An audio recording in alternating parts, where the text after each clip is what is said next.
Selamat malam, selamat berjumpa untuk kita kembali lewat acara Renungan Malam yang kita tetap adakan setiap hari. Di malam hari ini kita akan melanjutkan kembali Renungan Malam kita. Sebelum kita memulai Renungan Malam kita, mari kita berdoa. Tuhan Yesus Allah kami, Allah yang menciptakan langit dan bumi, Allah yang menciptakan kami manusia ini. Kami kembali datang menghadap Dikau pencipta kami. Ketika kami datang kepadamu, disitulah ada sukacita yang Tuhan berikan bagi setiap orang yang datang kepada Allah pencipta kami itu. Di malam hari Tuhan, dengan rendah hati kami datang kepadamu. Ada satu bagian firman Tuhan yang mau kami renungkan. Untuk itu Tuhan, Tuhanlah yang membukakan hati, pikiran kami, sehingga apa yang kami rindukan dalam hidup ini, boleh kami terima dari Allah pencipta kami itu. Berkatilah renungan kami ini, supaya berkenan di hadapan Allah pencipta kami itu. Terpujilah Engkau Allah kami. Amin. Bapak Ibu, saudara-saudari, mari kita melanjutkan kembali merenungkan firman Tuhan. Kami harap untuk kita semua yang mengikuti renungan malam ini, kita tetap setia memberikan waktunya untuk kita tetap mengikuti renungan malam kita. Baik Bapak Ibu, saudara-saudari, mari kita renungkan bagian firman Tuhan yang tertulis di dalam Injil Markus pasal 1 ayat 29 sampai 34. Saya akan bacakan bagian firman Tuhan ini untuk kita. Yesus menyembuhkan ibu mertua Petrus dan orang-orang lain. Sekeluarnya dari rumah ibadat itu, Yesus dengan Yakobus dan Yohanes pergi ke rumah Simon dan Andreas. Ibu mertua Simon terbaring karena sakit demam. Mereka segera memberitahukan keadaannya kepada Yesus. Ia pergi ke tempat perempuan itu dan sambil memegang tangannya, ia membangunkan dia, lalu lenyaplah demamnya. Kemudian perempuan itu melayani mereka. Menjelang malam, sesudah matahari terbenam, dibawalah kepada Yesus semua orang yang menderita sakit dan yang kerasukan setan. Maka berkerumunlah seluruh penduduk kota itu di depan pintu. Ia menyembuhkan banyak orang yang menderita bermacam-macam penyakit dan mengusir banyak setan. Ia tidak memperbolehkan setan-setan itu berbicara, sebab mereka mengenal Dia. Inilah bagian firman Tuhan yang akan kita merenungkannya. Tema kita, apakah Anda sudah dilayani oleh Tuhan Yesus? Inilah tema yang akan kita angkat di malam hari ini. Apakah Anda sudah dilayani oleh Tuhan Yesus? Pertanyaan ini, ya mungkin sering kita mendengarnya, tapi seperti apa ini boleh kita ambil maknanya? Karena sebagai orang Kristen, apalagi ini adalah hari Paskah, di mana kita memperingati kematian Tuhan Yesus di kayu salib. Dia yang adalah pencipta langit dan bumi, datang ke dunia, menyerahkan nyawanya, mati di kayu salib. Karena kalau kita lihat di Injil Markus ini, itulah temanya di pasal 10 ayat 45, di mana sebab anak manusia datang bukan untuk dilayani, melainkan melayani dan memberikan nyawanya bagi banyak orang. Ya, inilah yang dilakukan oleh pencipta langit dan bumi itu.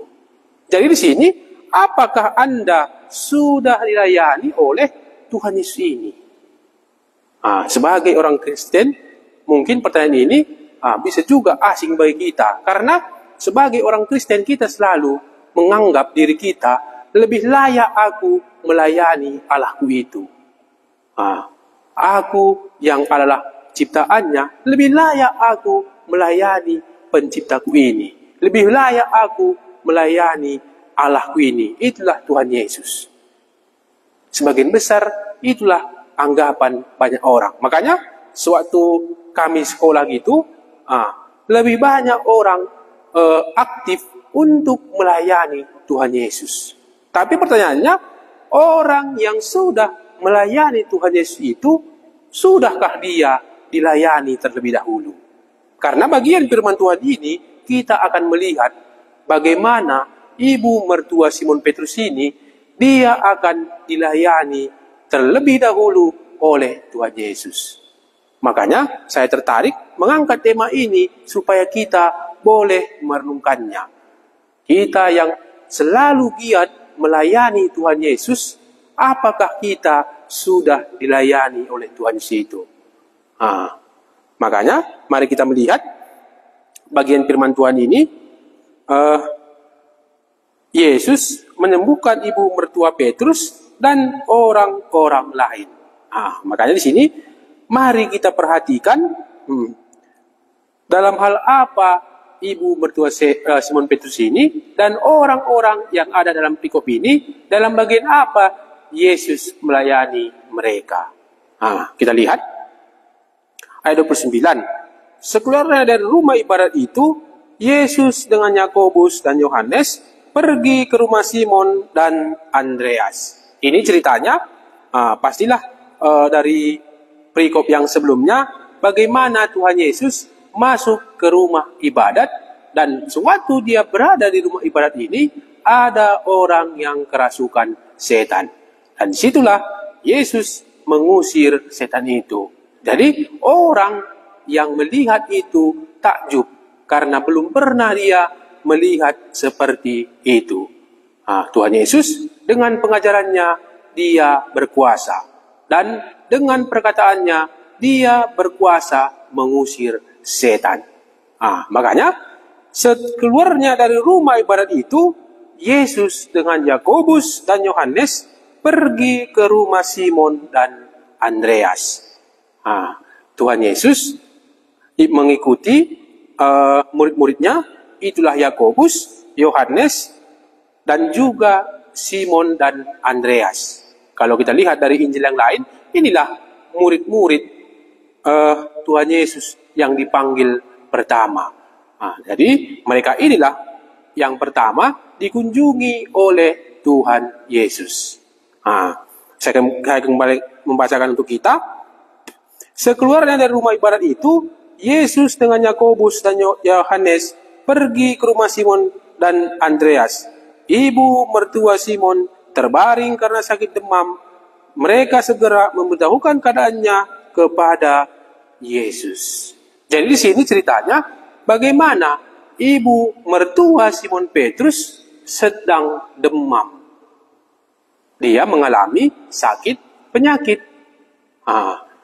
Makanya di sini diberitahukan oleh murid-muridnya tadi. Diberitahukannya di sini apa katanya? Ibu mertua Simon terbaring karena sakit demam.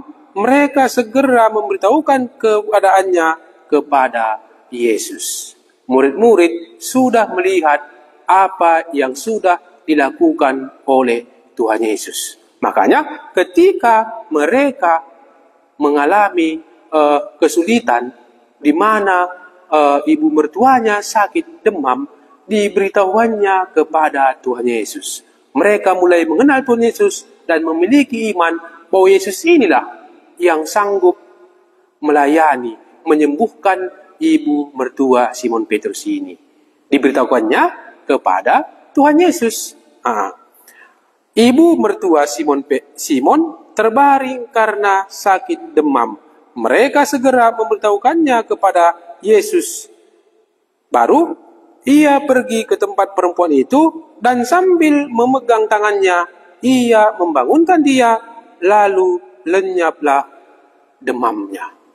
Ketika kehadiran Tuhan Yesus di tengah rumah mertua ibu Simon Petrus, disitulah Tuhan Yesus melayani dia.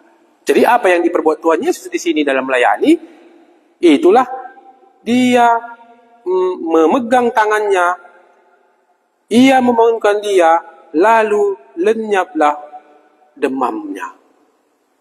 Jadi di sini Bapak Ibu, saudara-saudari, boleh kita mengerti bahwa ketika ibu mertua Simon Petrus sakit demam, disitulah Tuhan Yesus mulai melayani dia, menyembuhkan sakit penyakitnya.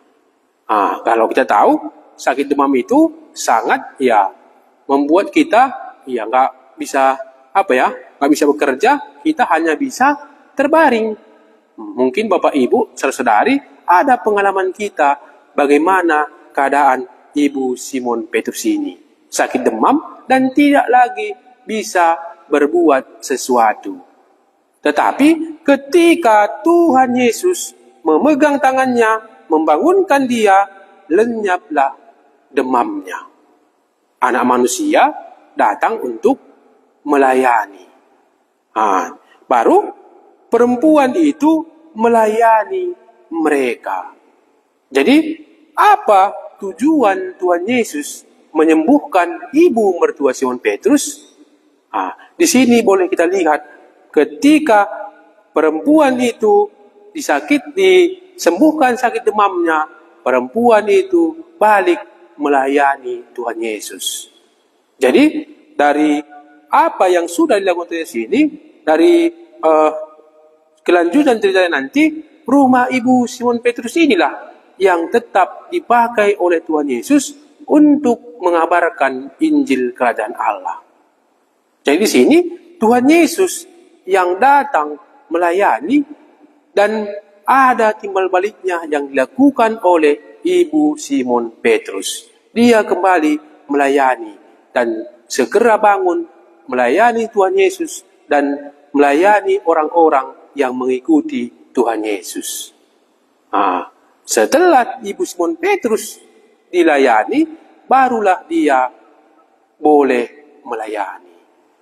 Jadi, apakah ibu Simon Petrus sudah melayani Tuhan Yesus? Iya, sudah ya. Karena di sini sudah kita lihat tadi bagaimana ibu Simon Petrus ini sudah dilayani, baru dia melayani. Mari kita lihat lagi satu cerita bagaimana setelah dia dilayani oleh Tuhan Yesus melalui hambanya, dia kembali boleh melayani Tuhan Yesus. Mari kita lihat dari Kisah Para Rasul Kisah Para Rasul 16 ayat 14 sampai 15. Di sini ada juga seorang perempuan yang dilayani oleh Tuhan Yesus melalui rasul-rasulnya. Jadi sini ceritanya ya, ibu-ibu ya, bapak-bapak belum masuk cerita di sini, tapi bapak-bapak juga bisa belajar dari bagian firman Tuhan ini. Saya bacakan untuk kita Kisah Para Rasul 16 ayat 14 sampai 15. Seorang dari perempuan-perempuan itu yang bernama Lydia turut mendengarkan. Ia seorang penjual kain ungu dari kota Tiatira yang beribadah kepada Allah. Tuhan membuka hatinya sehingga ia memperhatikan apa yang dikatakan oleh Paulus. Sesudah ia dibaptis bersama-sama dengan seisi rumahnya, ia mengajak kami, katanya, "Jika kamu berpendapat bahwa aku sungguh-sungguh percaya kepada Tuhan, marilah menumpang di rumahku." Ia mendesak sampai kami menerimanya. Ini sama ya ceritanya dengan ibu mertua Simon Petrus tadi. Di sini ada yang bernama Lydia. Apa tadi pekerjaannya? Penjual kain ungu dari kota Tiatira. Dia seorang yang beribadah kepada Allah. Sesudah dia dibaptis bersama-sama dengan seisi rumahnya, ia mengajak kami, katanya, "Jika kamu berpendapat bahwa aku sungguh-sungguh percaya kepada Tuhan, marilah menumpang di rumahku." Dia mendesak sampai Paulus menerima undangannya ini. Jadi ketika Lydia dilayani oleh Paulus yang adalah Rasul Tuhan Yesus, disitulah balik dia mengambil sikap untuk melayani Paulus.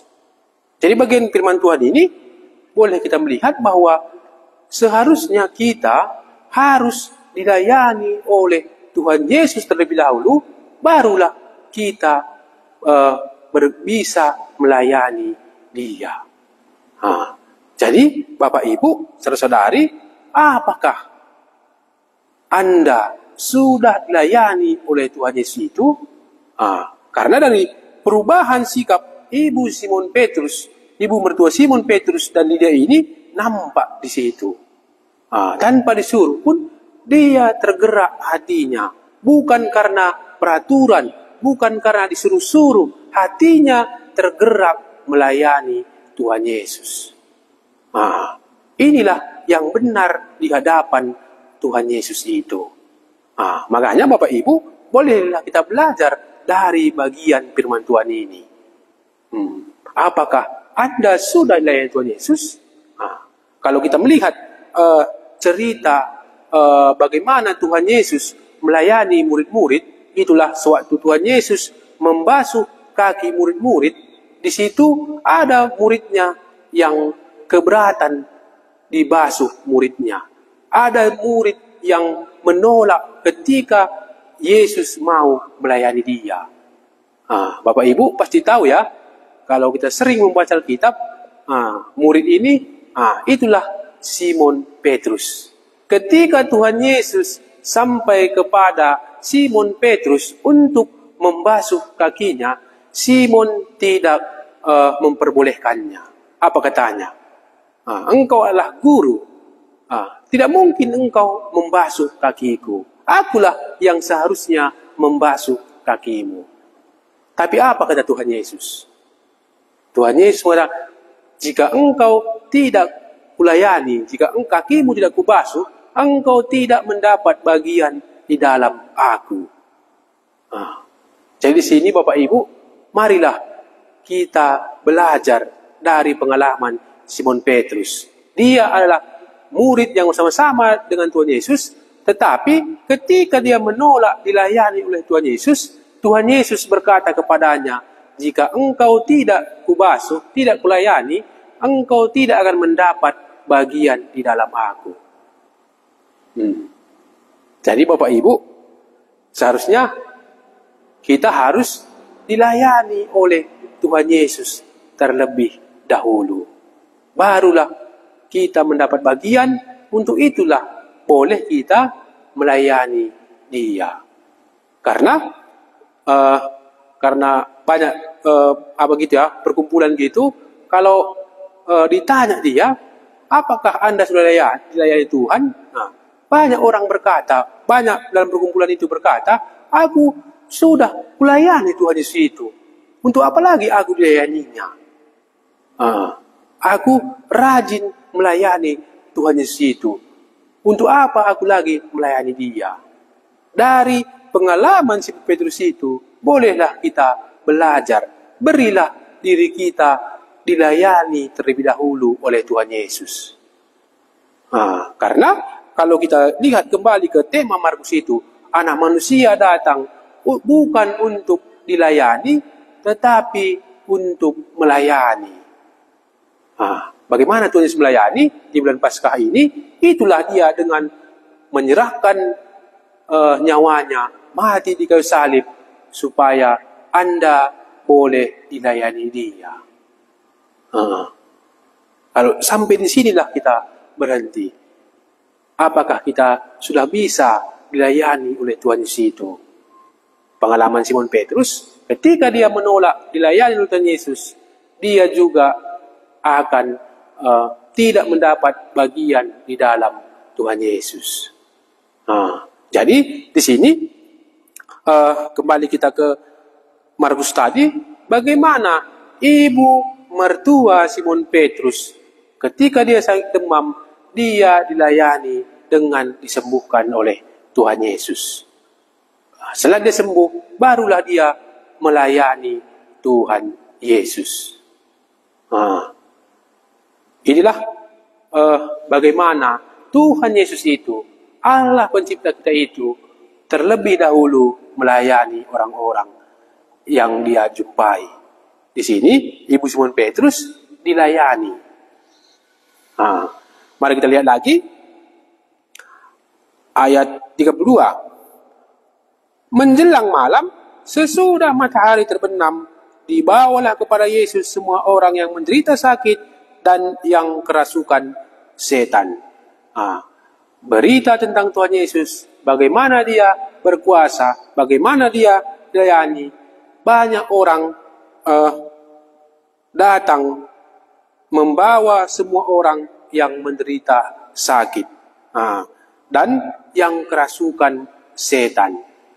Karena berita tentang Tuhan Yesus, bagaimana dia berkuasa, sudah sampai kepada orang-orang yang ada di daerah itu.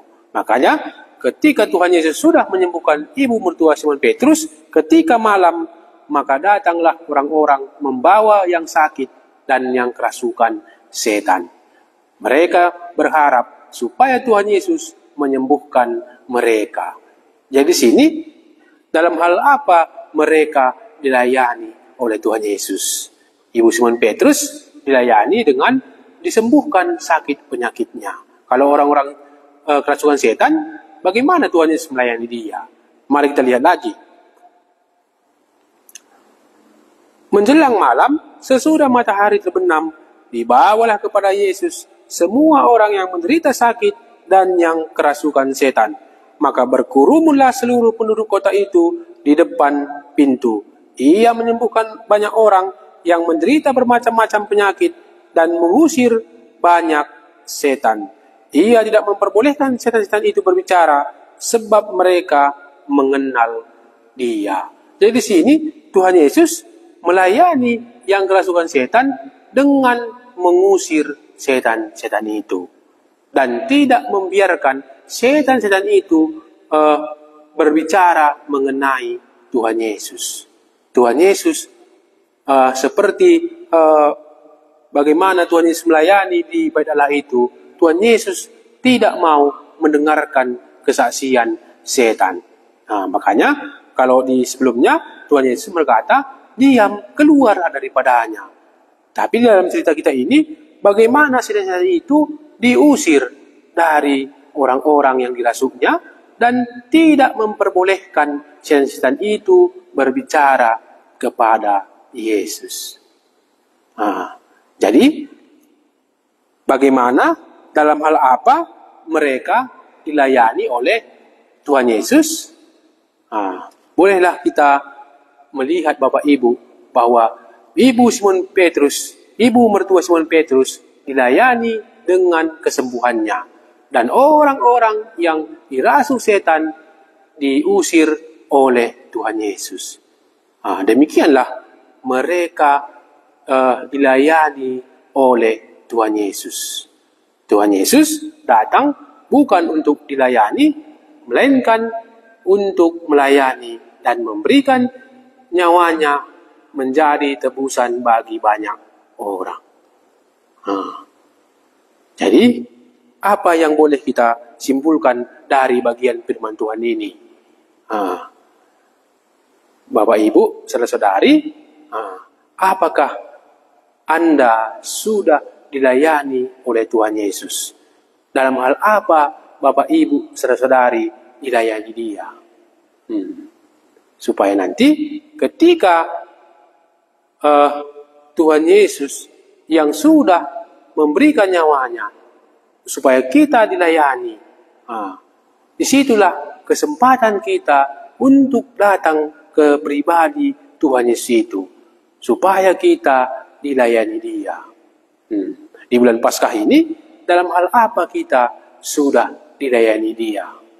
Jangan nanti kita terus-terus memegang apa yang diajarkan kepada kita. Aku tidak layak dilayani oleh Tuhan Yesus, akulah yang seharusnya melayani Tuhan Yesus. Jangan terbalik Bapak Ibu. Maunya Tuhan Yesus itulah yang kita beri melayani kita. Barulah kita boleh melayani dia. Jadi, apakah Anda, Bapak Ibu, saudara-saudari, sudah dilayani oleh Tuhan Yesus itu? Dia menanti Anda. Ibu Simon Petrus ketika dikunjungi Tuhan Yesus, memberi dia dilayani oleh Tuhan Yesus. Di malam hari ini, Bapak Ibu saudara-saudari yang mendengar perkataan ini, inilah waktunya Anda dilayani. Tuhan Yesus sudah memberi kesaksian bagaimana dia melayani ibu mertua Simon Petrus, melayani orang-orang yang kerasukan setan, dan bagaimana juga dia melayani murid-muridnya. Ketika murid-muridnya tidak mau dilayani oleh Tuhan Yesus, maka Tuhan Yesus menegur bahwa orang yang tidak dilayani, dia tidak akan mendapat bagian di dalam kerajaan surga. Inilah renungan kita untuk malam hari ini. Mari kita berdoa. Tuhan Yesus, kami sungguh bersyukur kepadamu memiliki Allah yang datang bukan untuk dilayani, melainkan melayani dan memberikan nyawanya menjadi tebusan bagi banyak orang. Terima kasih Tuhan Yesus buat pengorbananmu di kayu salib itu. Itulah bagaimana Tuhan Yesus mengajar kami melayani. Engkau yang empunya dunia ini merendahkan dirimu dan memberikan teladan supaya engkau melayani kami, dan juga menanyakan di antara kami ini, apakah kami yang sudah lama menjadi orang Kristen, yang sudah lama melayani Tuhan Yesus, apakah kami sudah dilayani oleh Tuhan Yesus? Kalau belum Tuhan Yesus, inilah saatnya supaya kami datang kepada Allah kami itu. Itulah Tuhan Yesus. Ketika kami dilayani, barulah ada kesaksian kami bagaimana Tuhan Yesus itu melayani kami dan memberikan sukacita kepada kami. Kiranya damai sejahtera Tuhan berikan bagi kami, supaya sewaktu kami kembali merenungkan kebenaran firman-Mu ini, kami boleh tahu dan sadar bahwa Tuhan Yesus itu sesungguhnya mau melayani kami, supaya kami mendapat bagian di dalam kerajaan surga, mendapat bagian di dalam Tuhan Yesus itu. Terima kasih Tuhan untuk kesempatan yang baik ini Tuhan berikan bagi kami. Terpujilah nama-Mu, Engkaulah Yesus Tuhan kami. Amin. Terima kasih Bapak Ibu buat waktunya malam hari ini.